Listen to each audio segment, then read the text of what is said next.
राधे राधे, जय श्रीमान नारायण। चलिए आज मैं आपको कार्तिक माह की कथा का अध्याय 14 सुनाती हूँ।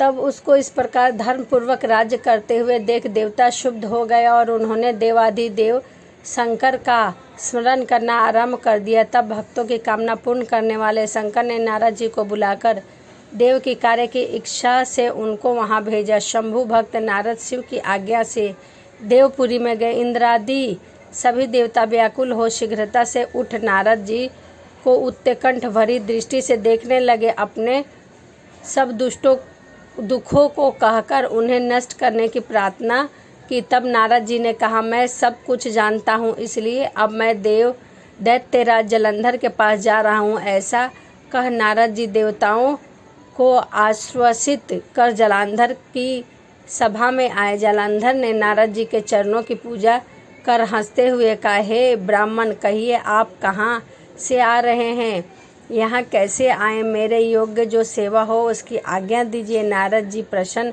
होकर बोले, हे महाबुद्धिमान जलंधर, तुम धन्य हो। मैं स्वच्छ से कैलाश पर्वत पर गया था, जहाँ 10,000 योजनों में कल्पवृक्ष का वन है। वहाँ मैंने सैकड़ों कामधेनुओं को विचरते हुए देखा तथा यह भी देखा कि वह चिंतामणि से प्रकाशित परम दिव्य अद्भुत और सब कुछ स्वर्णमय है। मैंने वहाँ पार्वती के साथ स्थिर शंकर जी को भी देखा, जो स्वर्ण सुंदर गौर वन त्रिनेत्र और मस्तक पर चंद्रमा धारण किए हुए हैं।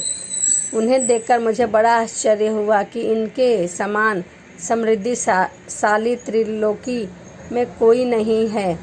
हे दैतेंद्र, उसी समय मुझे तुम्हारी समृद्धि का स्मरण हो आया और उसे देखने की इच्छा से ही मैं तुम्हारे पास चला आया हूँ।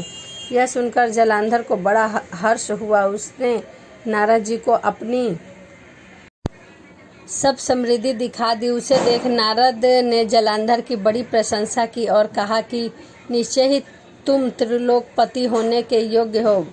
ब्रह्मा जी का हंस युक्त विमान तुम ले आए हो और भूलोक, पाताल और पृथ्वी पर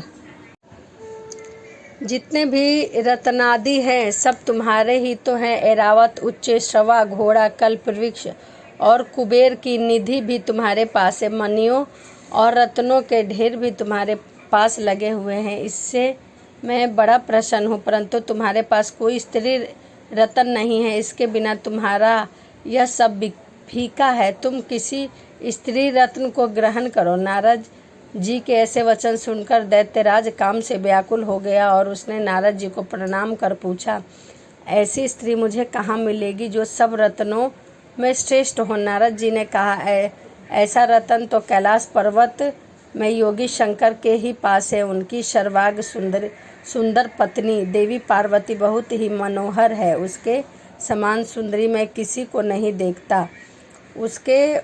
उस रतन की उपमा तीनों लोकों में कहीं नहीं। देवर्षि उस दैत्य से ऐसा कहकर देव कार्य करने की इच्छा से आकाश मार्ग में चले।